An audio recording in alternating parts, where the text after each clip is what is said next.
اور اس کے فوت ہونے کے بعد اس پر یہ داغ ہمیشہ لگا رہتا تھا، آیا کہ یہ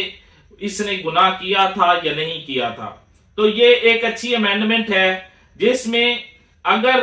جس شخص کو سزا ہوئی ہے اور اس نے اپیل دائر کر دی ہے اور دوران اپیل وہ فوت ہو گیا ہے تو اس کے ورثہ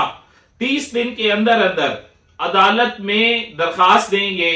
کہ اس کیس کا فیصلہ کیا جائے، تو عدالت اس کیس کا فیصلہ کرے گی، اور اس طرح اگر وہ مجرم نہ ہوا یا وہ بری ہو جاتا ہے تو اس پر یہ داغ دھل جائے گا۔ اسی طرح اگر کسی شخص کو سزا ہوتی ہے، وہ اپیل کیے بغیر فوت ہو جاتا ہے، تو بھی اس کے ورثہ اس کی اپیل دائر کر سکتے ہیں اور عدالت ان کے ورثہ کے بہاف پہ وہ اپیل سنے گی اور اس کا فیصلہ کرے گی۔ یہ 2 سیکشن ہو گئے۔ اس کے ساتھ ساتھ جو تیسرا سیکشن ہے وہ 154 جو کہ ایف آئی آر سے متعلق ہے، اس کے اندر سب سیکشن 2 جو ہے وہ ایڈ کیا گیا ہے، اور اس میں یہ پاور دی گئی ہیں کہ اگر کوئی کوگنیزیبل آفینس میڈ آؤٹ ہوتا ہے اور ایس ایچ او اس کا اندراج نہیں کرتا، مطلب اس کی ایف آئی آر درج نہیں کرتا ایس ایچ او،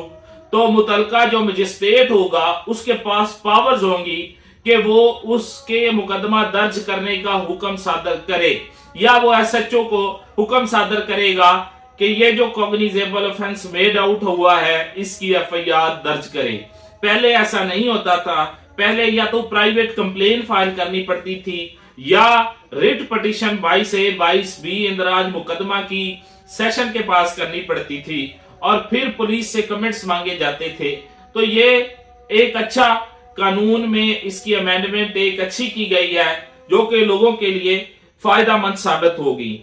تو یہ 3 سیکشن جو تھے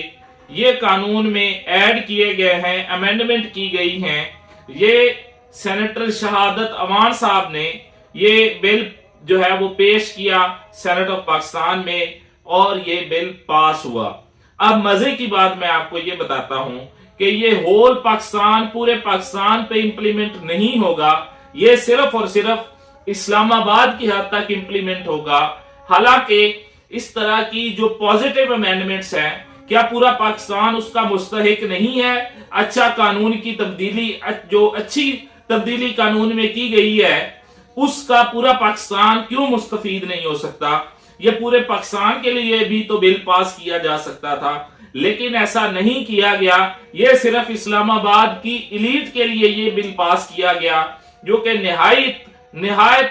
افسوس